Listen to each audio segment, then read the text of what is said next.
Hey everyone, happy Valentine's Day. To most people, Valentine's Day means love, romantic dates, chocolates, and flowers. But to Tara Grant's family, February 14th would be a day that would change their lives forever. Tara Grant was a 34-year-old woman who worked as a consultant at Washington Group International. She had a rising career with this company and was required to travel frequently. Tara married a man named Stephen Grant, and by 2007 they had 2 children, a 6-year-old girl named Lindsay and a 4-year-old boy named Ian.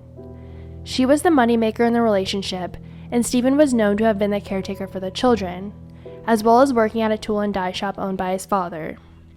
The family had also hired a 19-year-old au pair from Germany.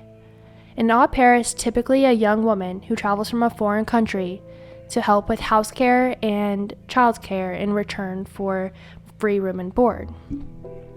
On February 14, 2007, Stephen Grant called the Macomb County Sheriff's Office in Mount Clemens, Michigan, to report that his wife, Tara Lynn Grant, had been missing for 5 days. Stephen said that this was not the first time that his wife had left home, which is why he did not immediately report her missing. He also claimed that on the evening of February 9th, he overheard Tara tell someone on the phone that she would meet them at the end of the driveway, and she got into a dark-colored car. He said that that was the last time that he had seen her. Throughout the next 2 weeks, Stephen Grant made numerous media appearances and even claimed that the authorities were harassing him. A day after he reported Tara missing, Stephen was stopped by the police and arrested for driving with a suspended license. He accused the police of using the arrest as an excuse to take him into custody to question him about Tara's disappearance. According to police, Stephen was not cooperative during the early investigation. He originally refused to answer any questions, but agreed to take a polygraph test, only if it was administered by someone other than the police. On March 2, 2007, police executed a search warrant at Stephen and Tara's home in Washington Township, Michigan. They found Tara's dismembered torso stored in a plastic garbage bag in the garage, and they immediately gained an open murder arrest warrant for Stephen Grant.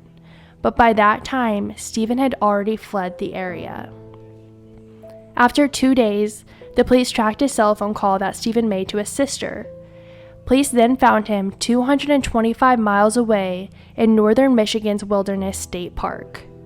He had taken liquor and pills from his sister's house with intention to commit suicide.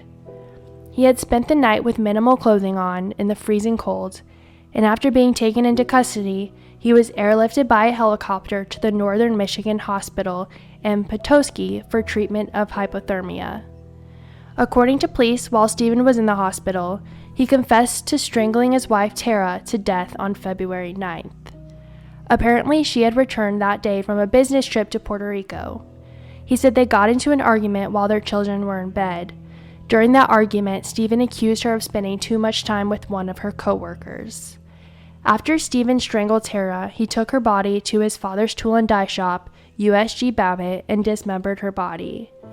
He then took her remains to Stony Creek Metro Park in Shelby Township and disposed of her body parts. After learning the police planned to search the park, he quickly recovered the torso of his wife and hid the remains in a black plastic garbage bag in their own garage. After being released from the hospital, Grant was transported to Macomb County by the county sheriffs, and on March 6, 2007, Stephen Grant was charged with premeditated murder in the first degree and with disinterment and mutilation of a dead body. On April 13, 2017, the Macomb County prosecutor actually released Stephen Grant's 2-part confession publicly, which included a transcript of the interview with detectives and Stephen's handwritten confession. Details of these confessions included him arguing with his wife over jealousy of the coworker. He also had been having an affair with the family's au pair, Verena. As their argument escalated, Stephen strangled Tara in anger. He also described his efforts to dismember her body and hide it after he notified the police of her disappearance. I'm going to post the link down below in the description. That way you guys can actually see the handwritten confession. On December 21, 2007, Stephen Grant was found guilty on the charge of murder in second degree. On February 21, 2008, he was sentenced to a minimum of 50 years in prison. Tara and Stephen's 2 children now reside with and are under the care of Tara's sister, Alicia Standifer, and her husband Eric at their home in Ohio. They have said that they will allow her 2 children to read their father's confession after they reached adulthood. Every year, Tara's children and family return to Macomb County to help raise awareness about domestic abuse in honor of Tara. Lindsay is now 21, and she's a student at Ohio State University studying psychology. She wants to help children who have dealt with traumatic events in their own lives because she understands their pain. Lindsay said that she does not have a desire to speak to her biological father, Stephen.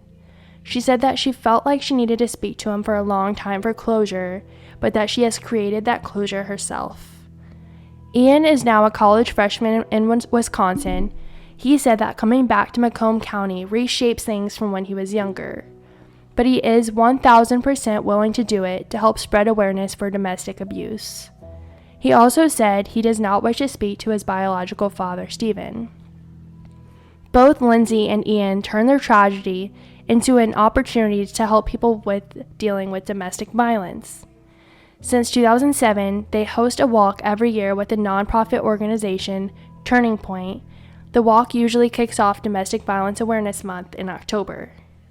Proceeds from this event go to the Tara Liberation Fund, which provides emergency cash assistance for survivors fleeing a domestic violence situation. For more information or to become a sponsor for this event, you can email Karen Geiser at kbgasior@turningpointmacomb.org. I will also have that down in the description below. If you or someone you know is dealing with domestic violence, you can call 800-799-7233 for anonymous confidential support.